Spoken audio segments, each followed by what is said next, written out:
In this series, we unpack how Gen Z sells, how buyers have changed, and the strategies that still win today. Welcome to our third part of our Sales Rewired. We're going to be talking about careers, coaching, and culture, and Gen Z in sales. We have Rob Giuffra with us today to help close out this session. So let's talk a little bit about what keeps Gen Z engaged and performing, what type of coaching sticks, and basically some healthy boundaries, fair expectations, and real growth. This is a common question that I get asked as I'm working with sales leaders is, how do you coach a Gen Zer? And what's fascinating to me is this shift in the industry where Gen Zers are viewed so much differently than Gen X or Gen Y, and I really do think it's a little bit about how, as a sales leader, you need to be a little bit of a chameleon, just like you as a salesperson and working with your clients and prospects, is figuring out what is going to get through to that person and how are you more in listen mode. So from my perspective, Gen Z is not the quiet quitter, right? They are allergic to meaningless work. So let's talk about winning the right way. Rob, maybe you could talk a little bit. Why did you choose sales and why are you still here? Yeah, absolutely. I got into sales out of school with really no strong foundation of what I wanted to do or what I wanted to sell. But I knew that I liked sales because it's a mix of psychology and strategy. And every call teaches you something. And I've stayed because good selling now to me means more of problem solving, not just pushing or trying to shove some sort of product at a customer's face. So, progress to me is when my conversations get sharper, not just my numbers. Oh, I love that. And so I have spent most of my career in the staffing industry. And the one thing that I work with salespeople in figuring out, how do you go from transactional sales to solution selling or consultative selling? And that's exactly what you just described. How does the conversation get sharper where you're able to connect with the client from a problem solving perspective and not just from a product or a service perspective? So when you look at progress, how do you look at progress besides the conversation that you're having with your potential client or prospect? Do you look at it from a quarterly basis? Do you look at it beyond hitting quota? What are some other components? Yeah, I would say that for me, most of the components that I'm going to be looking at is always going to have a factor of my sales numbers because I think it's okay and it's fine to be an individual in a sales field that is money motivated. But to my point, that's definitely not the whole piece of the pie. I think certain things that keep me going and that keeps my team going and things that my manager have worked on with me is how I'm progressing as a salesperson and how I'm learning to lead those conversations, how I am showing up to our product demos and understanding how I can sell value at certain points in a conversation.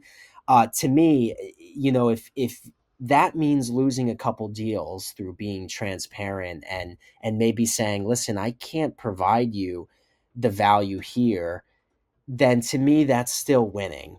Exactly, exactly. So that leads me to the next part, like you were talking a little bit about your manager. So coaching that lands. What's the best coaching moment you had this year? What made it stick? Yeah, the best coaching I got was when my manager recorded a live call with me and we broke it down play by play. And I think that it's a fairly common way to go about a one-on-one, and I think that there's a reason for that because it's not to nitpick. but it's to kind of spot maybe one or two micro changes that can continue to get better for your next calls. So that may be something like a quick check in, followed by reviewing one live deal, and then providing a focus point, or to my point earlier, finding those one or two changes that we want to implement for the next call. So I think a quick agenda and listening to a live call and working with your manager, your director, whoever is going to be conducting those with you, I think that's super important for them to actually hear you speak and to go through live recordings. Right. A great point. And I think that's so applicable. That is definitely one of the areas that I stress with sales leaders is to make sure that you're listening um, to the recording. And then I always have the salesperson kind of take the first cut at, how did you feel about that meeting? Uh, would you change anything? Would you have done anything differently? And see what analysis are they personally going through, which also is a sign of them kind of evolving as a sales leader. Talking a little bit about well-being, and it's interesting. I often get questioned about, well-being. Is this like real? There seems to be a lot of focus on mental health over the last couple of years, and from my perspective, it's very real. I think organizations and individuals are finally feeling comfortable to talk about. Also, there's been some impactful events in our lives that have caused for anxiety to rise, and for that level of uncertainty that can create a little bit of that um, mental health challenge at work. So typically I when I'm having a meeting with sales, doing my one-on-ones with salespeople, I kind of have a three parts to the discussion. And the first part, I really do focus on well-being. Are they mentally in a good place? Are they too much in their head? You mentioned earlier about the psychology and strategy involved in sales. And psychology, I agree to both. And psychology in particular, that can really make or break you. So, really focusing in on that part. Second to that is, as your leader, as your manager, what obstacles or challenges can I take away from you to make you more successful? And then lastly, I'll focus on the deals, the numbers, and the metrics, and the things that you need to kind of pay attention. From your perspective, can you name one cultural signal that lowered after hour pressures? I know that this is a challenge, and as you kind of evolve in the generations from baby boomers to Gen Zers, it's become more and more significant. And you might have a manager who might be a millennial, and they are sending emails on a Saturday morning, and your phone is dinging saying, oh my goodness, like, why is my manager sending these messages?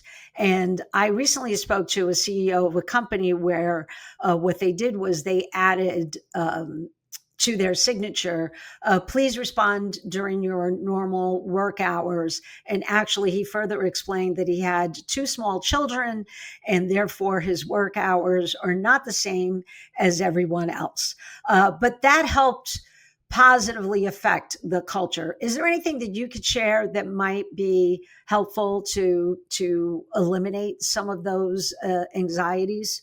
Yeah, yeah, and you hit on a lot of really interesting points, because I think being in a sales role, this can be a challenge, because sales is a game where it's a little bit different, and a lot of times you are putting in what you're getting out of it. So it becomes very easy to fall into responding on Saturday mornings and kind of falling into that out of boundary work hours without even really realizing it. And here at Medidata, we we care about our employees a lot. And I would say that one thing that we've implemented that I've been a huge fan of is we send out work surveys and we have office hour calls once a week. And this is an opportunity for employees to either anonymously or in person explain any sort of challenges that they're seeing, any concerns,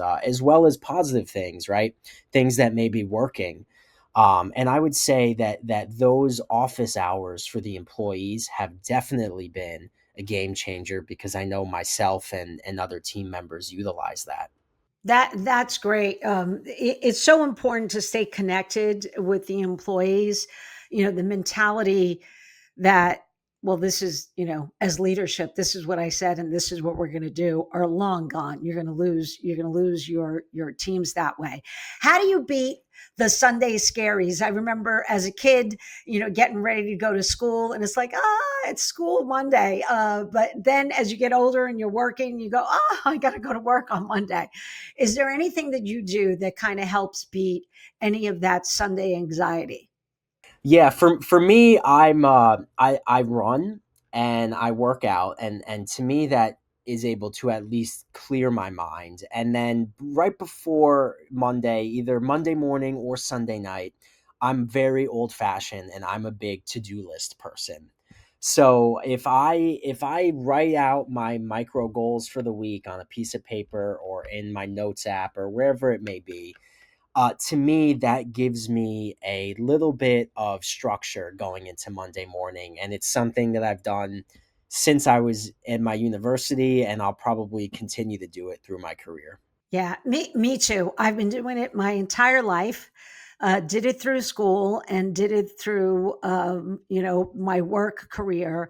I find that if I'm able to capture everything in writing, I have my notebook right here, all the things that need to be done, even if the list has, 50 different items, the fact that it's written down gives me that comfort and I can face the week because I know what I need to get done. So agree with you 100%. That's not just a Gen Zer thing. I think it's just a matter of really being well organized. All right, let's focus on here. What keeps you in sales for the next 3 years? What would push you out? Do you think that there's something that keeps you motivated to stay the sales route? Yeah, that's an interesting one. I think I'll stay in sales as long as it keeps evolving. And right now, with AI and our conversation today, I think it's evident that it's evolving fast. And what keeps me here, as I've said before, is going to be that mix of creativity, psychology, that kind of thrill of the chase. Every day feels like a little case study of human behavior, with whether me losing something or something goes really well. I think that, what motivates people, what builds trust, what earns a yes without pressure, you get to test these ideas in real life, and it's a very rewarding place to be, because you, as some of the Gen Zers would say, you take a lot of L's, but then you get some wins, and those always feel fantastic. They do. I'll share one thing, and you know what? It's been like that my entire life. I've been in sales for, I keep saying 25 plus years because I don't want to admit how long I really have been in sales. But there was one client that this is a, Fortune 50 organization, and I lost 17 deals in a row. I had my manager say, why do you keep trying to pitch one of our solutions? We will never win within this account. And my attitude was, because every time I'm learning something a little bit better, a little bit different, and I'm going to crack the code.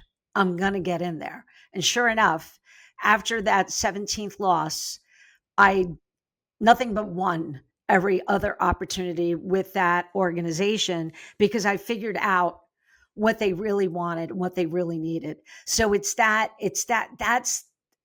the adrenaline rush that will keep me in sales till the day I die. So it's like, I love everything about sales. All right. So wrapping up here, let's do a little bit of a rapid fire. This is like, some real life examples of things that happen where, a prospect or a client is just trying to kind of move on.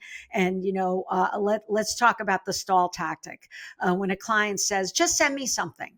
How do you counter that? What would you say that's a little bit, to try to shift that mentality?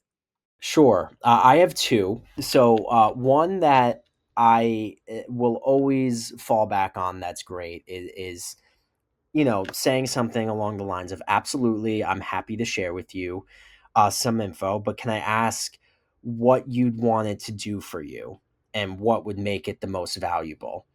And a lot of times, if you can get a prospect expanding on what they want to see, you can definitely continue into another conversation. And another one that's a little bit more risky but fun, and a lot of SDRs and BDRs that I know are using it and it works quite well, is saying something along the lines of, absolutely, but when was the last time an email provided more value than a conversation? And I think a lot of times that can kind of throw people off, and if we sit down and think about it, a lot of times a conversation is more valuable. So those are two that I like, that typically work decently well. I love that second one. Yes, that's a good one. So, two good golden nuggets there. Let's talk a little bit the classic price pushback. Oh, you're about 15% higher than the other vendor providers. So, how do you counter that? Yeah, and that goes into, I think, trying to then sell the value, right? So the way that I would probably go about those are saying something like, "I hear you. Our price is higher because it's built to solve the entire problem, not just part of it. And so we can show you what that means in terms of dollars." And for me, that has always been kind of a golden nugget in that pushback, for the fact that the solution that I sell, I'm lucky enough, we do encompass everything that a prospect could ever need. So I try and immediately fall back to that line. That's great. Yeah, I mean, typically on the staffing solution side, I would often say, that's interesting. There we're 15% higher. I would love to make sure that the scope of work is aligned so that you're comparing apples to apples, because often on the staffing side, somebody might staff it with more senior people versus more mid-level people, and that could affect the overall pricing. And let me just share the last one. Okay, this is like going on a date and you think the date went really well, and then you get ghosted, right? So ghosted after a good call. What do you do? Do you just let it go, or do you have a counter to that? Yeah, well, we never let it go. One thing that works, and that I would encourage any sales professional to do if they're not already, is we're going to multi-thread that account right after that. So obviously we're going to have some touch points and try and get in touch with that person who ghosted. But sometimes you're better off multi-threading. Go to their manager, go to somebody else on their team, find somebody who you can still engage with that may be interested if somebody doesn't have the time for you right now. That's a great response. And unfortunately, Rob, we didn't get a chance to talk a little bit about multi threading, but that's another critical component. When you talk about accounts, you don't want to have just one relationship. You need to have that multi threaded approach into the account so that you can better land and expand. Rob, this has been an absolute thrill to have you on our series here. I want to thank you for being a guest and look forward to continuing the conversation. I'm sure we'll have other topics that we could talk about. I think our close and call to action for everyone is, maybe let's choose one simple habit to run for a week and report back in the comments. Either it's a helpful artifact that you're using, or boundary signals, or maybe how the same day summary is helping you out with your client activity. Again, thank you so much, and stay tuned for more.